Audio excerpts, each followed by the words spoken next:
I just wanted to do a quick video on how to access the eBooks. I've heard a lot of people having troubles with accessing them, so I just want to show you this quick video. I hope this helps you. If it doesn't help you, you can always send me a message on Class Dojo. Okay, so the first thing we have to do in order to access the ebook is to log into our student portal. Once you log in, you're going to go all the way down until you see your class schedule, and this is where you're able to access all the books. So we're going to start with language arts and reading. You can click either book. Both books will lead you to the same website. It's going to forward you to the McGraw-Hill website where it's going to ask you to launch the book, and that's where you're going to go ahead and click launch.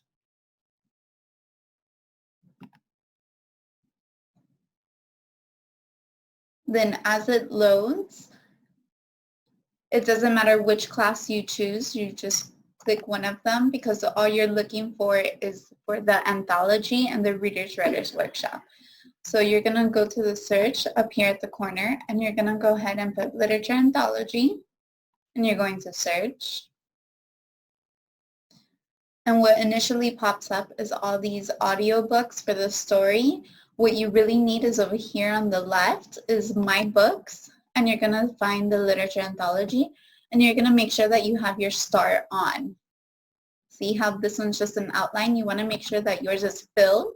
So that way, when you go to resources and you're looking for the anthology, to make it quicker, you're going to go to My Favorites on the left, and right there you have the literature anthology. You can go ahead and do that to your Reader's Writers Workshop book as well. You would just do the same process. Search Reader's Writers Workshop. And then the same thing with the ebooks is going to occur. On the left, look for My Books, and you're going to see it right there. Just make sure that you fill in the star so it's in your resources. That's how you access the Reading Language Arts book.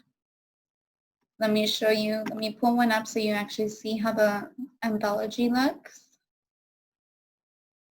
The anthology is what you're going to be using for the DEAs that we're going to be assigning soon. Just make sure for quicker access, since it's all the way at the end, so that you go to the contents at the left corner, and you're going to go all the way down to where it says glossary.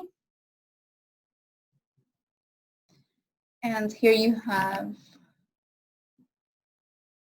the glossary. Once you start looking through it, you're going to click on the page, the arrows on the right or on the left to turn the page, and you're going to go ahead and look through there to find the words that you need. So I'm going to leave this page and close the reading because we're going to move on to mathematics. To access the math book, you're going to click on the book next to mathematics, and it's going to load for the Think Central website. Okay, so when we assign assignments on things to do or a personal math trainer, it's going to be over here on the left where it says things to do, just so you're aware. And there you would find it. But the menu is always right around. So if you're looking for the ebook, you would go to My Library, and then you will see it. It says Go Math Student Edition ebook Grade 4. So you would go ahead and click there. It's going to load in a different window.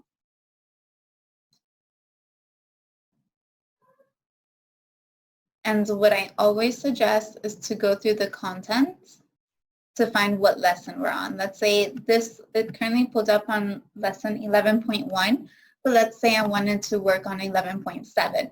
So here I could find the different chapters. And if I close it, my computer froze. So I'm working on chapter 7.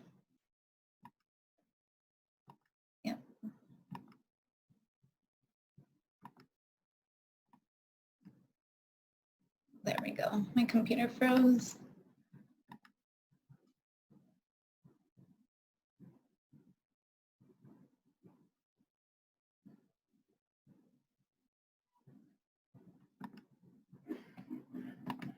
Yes. So my computer froze for a second, probably because I'm on Zoom sharing this video and doing this at the same time. My computer, it's working on my school computer, so it doesn't have a lot, but if you go to the contents, Try to show you that again. Content, and you go down to, well, down here says this is for chapter 11. So let's say I wanted to work on the chapter 11 review and test. I could go ahead and click it, and it's going to load that. Always go through the content, so it'll be easier than clicking page by page by page to figure it out. So I'm going to go ahead and close the math so we can move on to science. So in science, you're going to go ahead and click the book on the right. It's asking you to do a clever login. If it gives you this option, it probably might have this because I'm on my school laptop, but if it has this option, you would go ahead and click it. And then what I'm going to do, that is mine, I need to log in under the students I am with.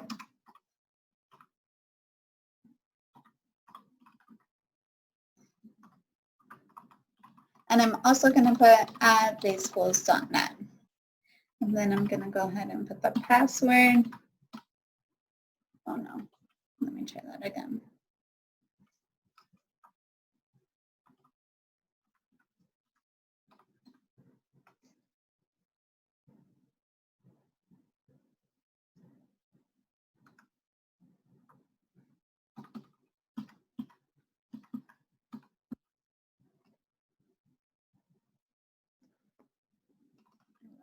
Password wrong.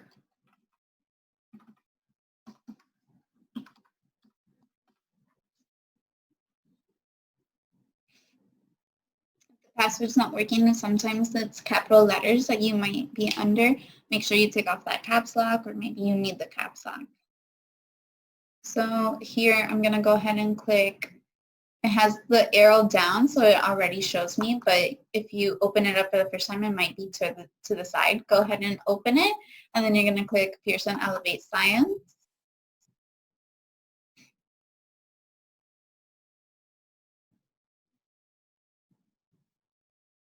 And so you're going to have these 3 circles.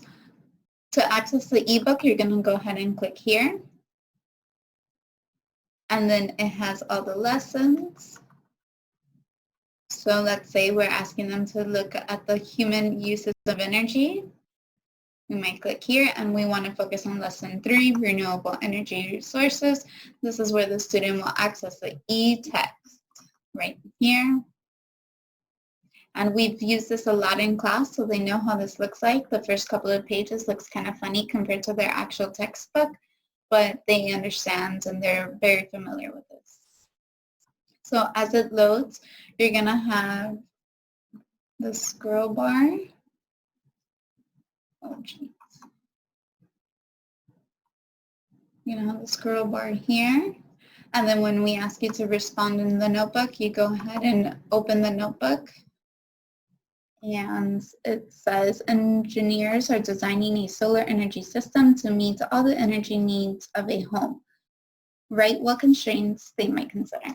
Some constraints they might consider when designing a solar energy system are, and then we can go ahead and close it, and it actually saves it for us. So when we close it, we see when the student has been doing their work. So it's actually very helpful.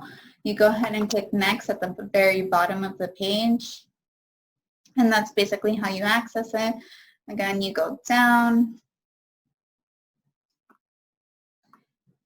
to look at the whole page, and next. So I'm going to go ahead and close the science, and I'm going to open the social studies, which also Clever comes up with often. So if Clever comes up and it's giving you any issues, if the sign-in doesn't work like I did last time, go ahead and click iReady so it's open in another tab. If it's open in another tab, the sign-in might work faster. So here's the actual text already, so you can go ahead and click on the chapters, and then for the actual assignments, you can go here to assignments, and you will see the different assignments we have assigned. So that is how you go ahead and access that book. This is how you access iReady. iReady, you can choose reading or math, and then you could go ahead and get started.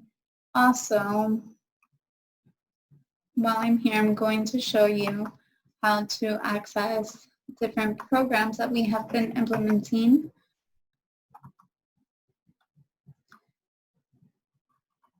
So here's Myon, which if you have the start, it'll pop up, and it's this one.